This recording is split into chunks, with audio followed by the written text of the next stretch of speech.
Well, good morning, everybody. It is Heidi at Hidden Chick Studio in Conrad, Iowa, and it is time for week 4, our final video for Sew the Sparkle Sew Along. So jump on in, come on, and get in the comments and tell me where you are watching from this morning. I would love to know that we're spreading creativity from coast to coast, from right here in central Iowa, where we love to help you be creative. So get in the comments and start telling me where you're watching from.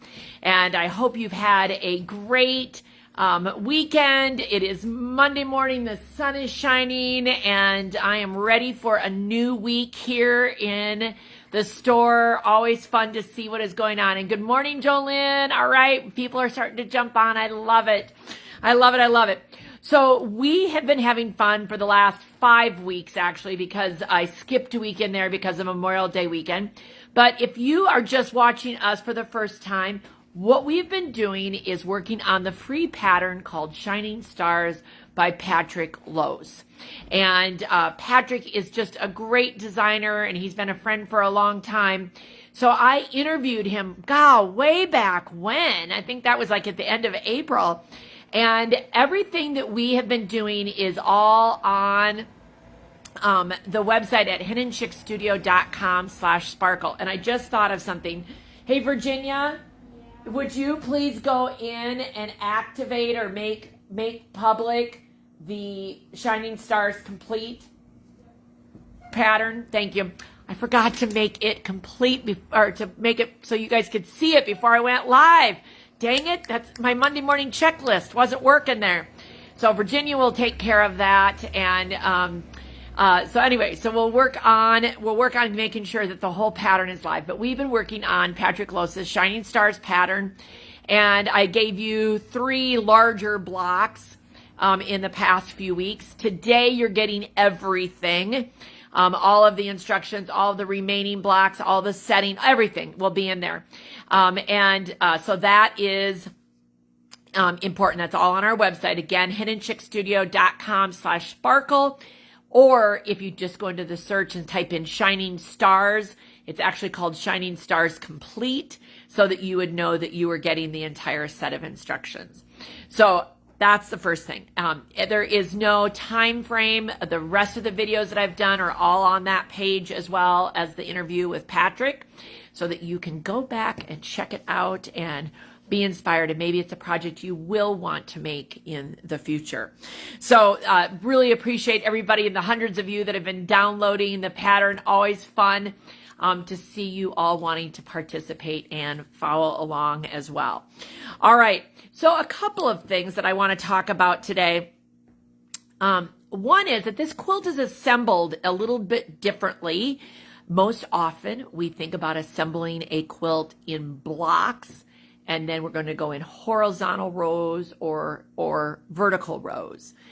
In this particular pattern, there is one horizontal row in the middle, but it's actually in sections, and you are going to assemble the sections together. I think the quilt assembly diagram that they have in this is very, very clear, and it'll be easy for you to follow. But I do think a design wall could absolutely be a help, or at least laying it out, because there are a few places where the 4 patches that you're going to make that kind of are sprinkled that make it look like it's sparkling, that you're going to want to make sure that they're going in the correct direction.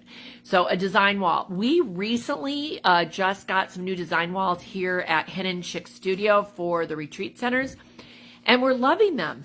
They are large and you can put them over top something, you can hang them from something. So if you're looking for a design wall and want to, check into what we've got, let me know, and I'll be glad to send you the link to something that I can order. I don't currently have any in stock. What we've had has gone, and I'm waiting for more, but certainly can always or special order that for you. Okay. Couple pressing tips. Because in the original quilt is so much white, I always like to think that we need to be a little concerned about shadowing. And that means that we want to make sure that the seams, as they go out underneath, if you want to say, if you have a bright red, that it's not shadowing or showing through the white fabric. So this is one of those cases where our normal rule of pressing, press towards the dark fabric. Every once in a while, though, because of the way something is constructed, you might have to press in a different direction. So it's important for you to think about, what's that going to do? This is also important, like if let's just say your red fabric seam allowance is just a little bit bigger than your white seam allowance, again, it's going to hang out there and it's going to shadow. So you might want to trim that darker fabric just a little bit shyer than the white so that it hides behind the white when you're pressing it. So that is a little tip there for you. Of course, you know that I love a good iron with steam and to be able to get a good crisp pressed seam. So certainly that is something that you can work on as well. But I thought I would spend a little bit more time today talking about the quilting process. Just some good suggestions. How do I want to say this?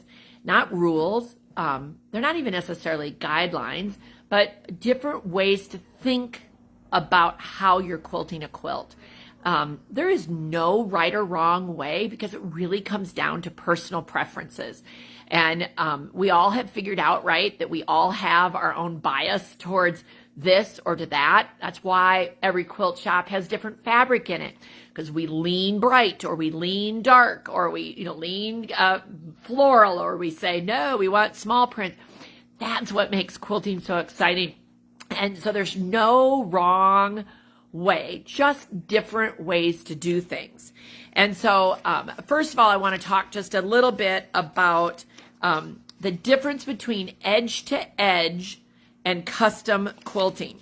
And if there's multiple ways that you can quilt things, right?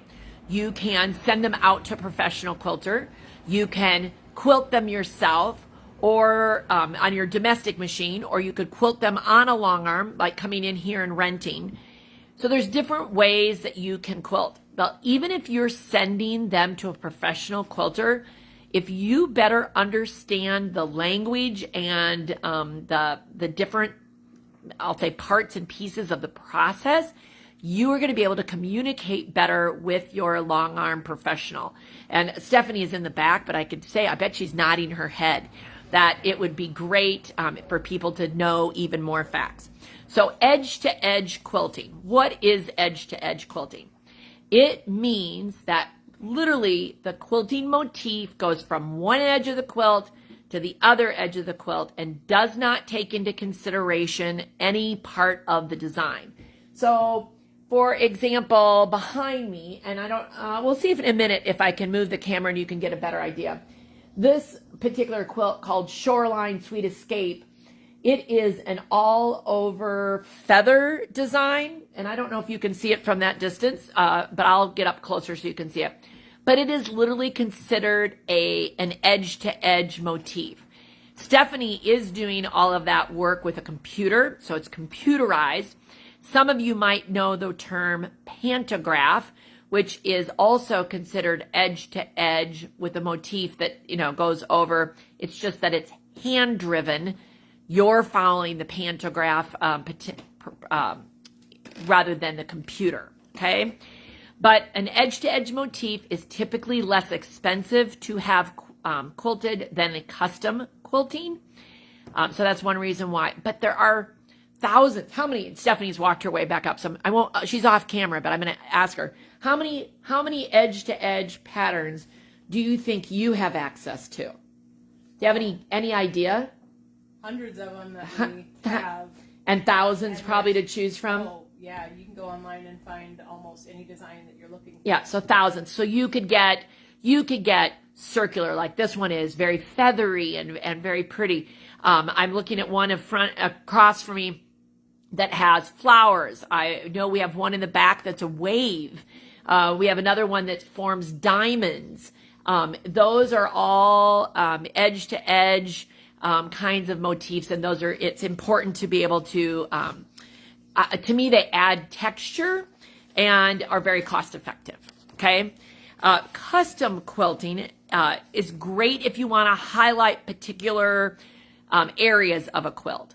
At that point, usually the quilter, the professional quilter, is charging you either by the hours that they spend on the quilt, or maybe it is by the square inch. It depends on the quilter themselves.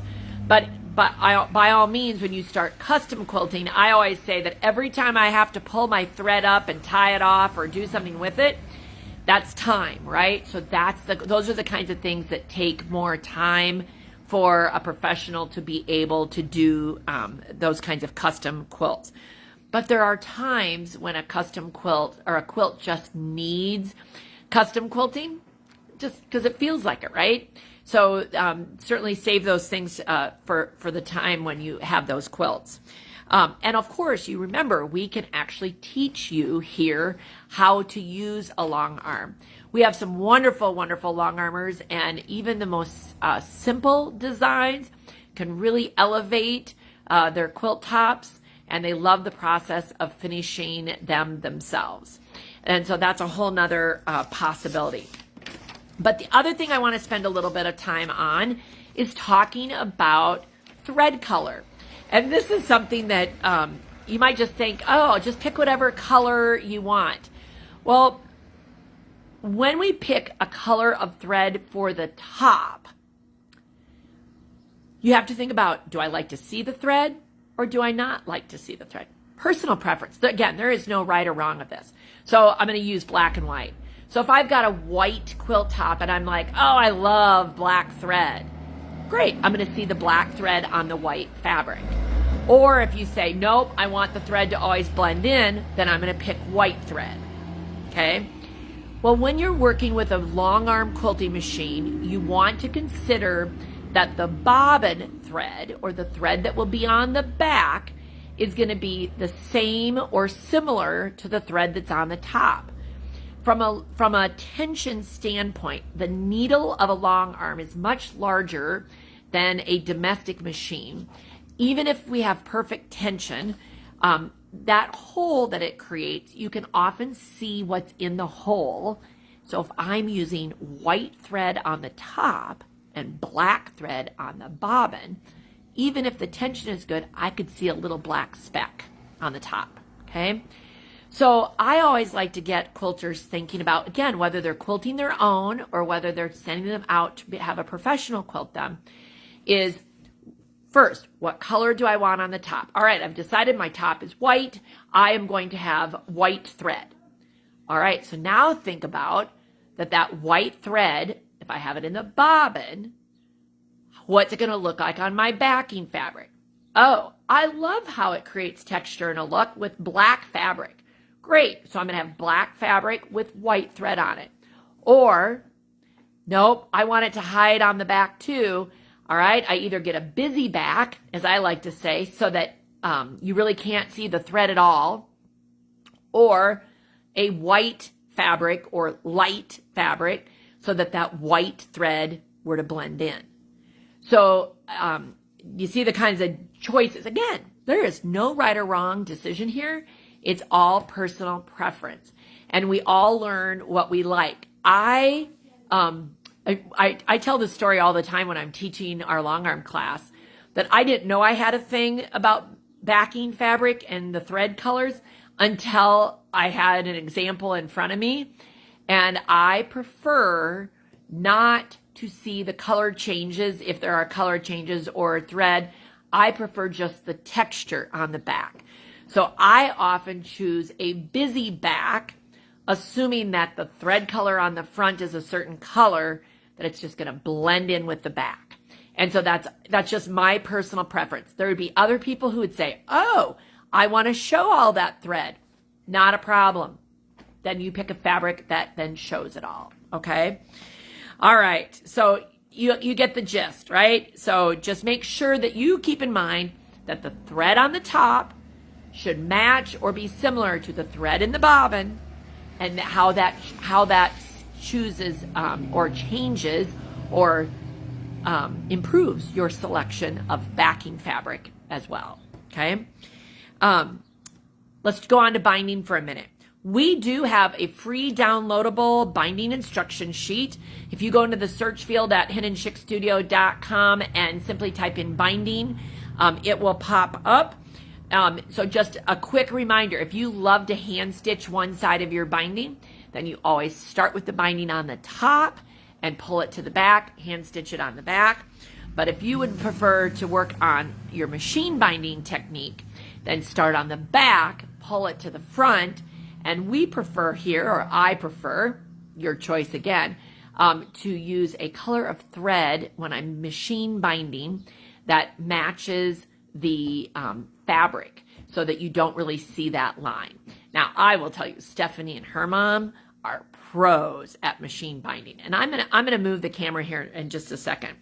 So, okay, the last important detail before I do just a little bit of show and tell is that if you are wanting to participate in any kind of our prize drawing, because you know I love to give away prizes, I've set the deadline for July 9th. So literally 1 month from today, because this is a big quilt, it's summer, we're trying to squeeze in creativity amongst all the other things.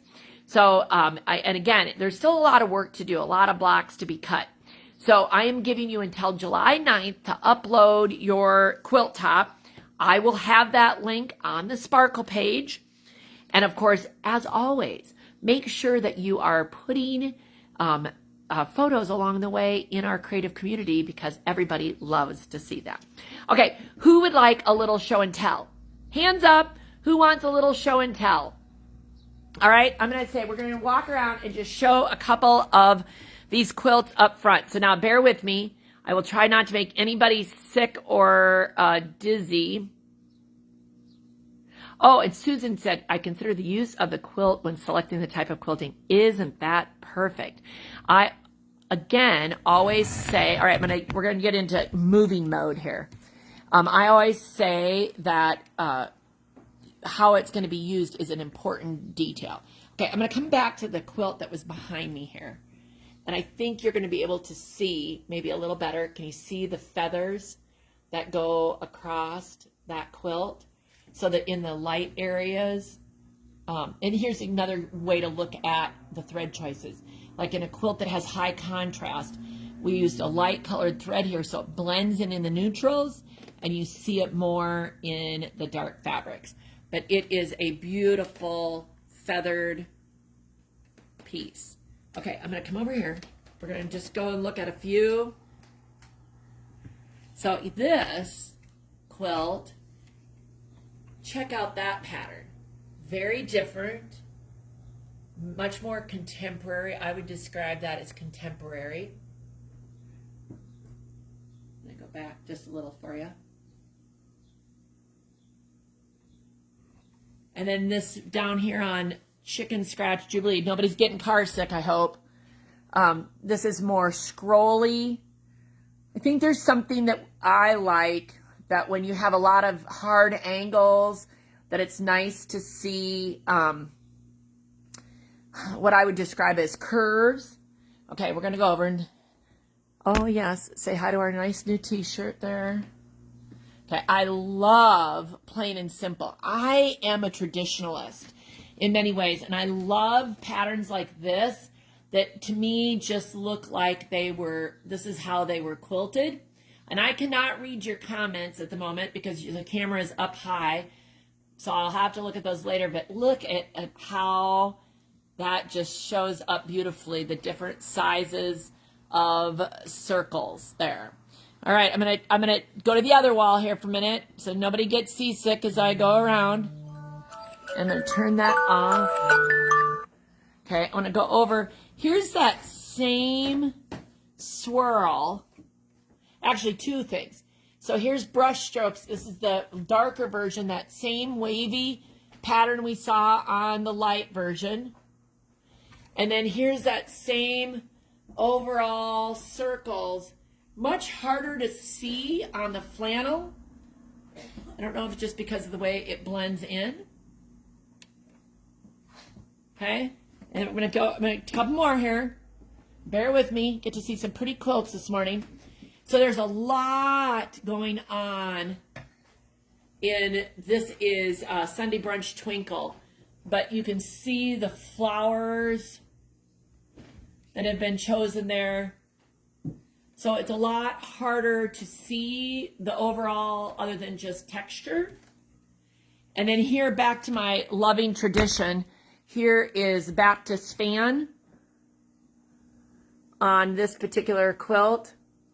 Fairly large Baptist fan, which I love. I love that. It's a large block and it looks awesome. Okay, let's see here if I can. Okay, so just a little show and tell this morning as I wrap up our Sew the Sparkle. I hope you've all enjoyed that and that you're continuing to enjoy making this great quilt. So I hope you all have a great day and be creative until the next time I see you. All right, bye everybody.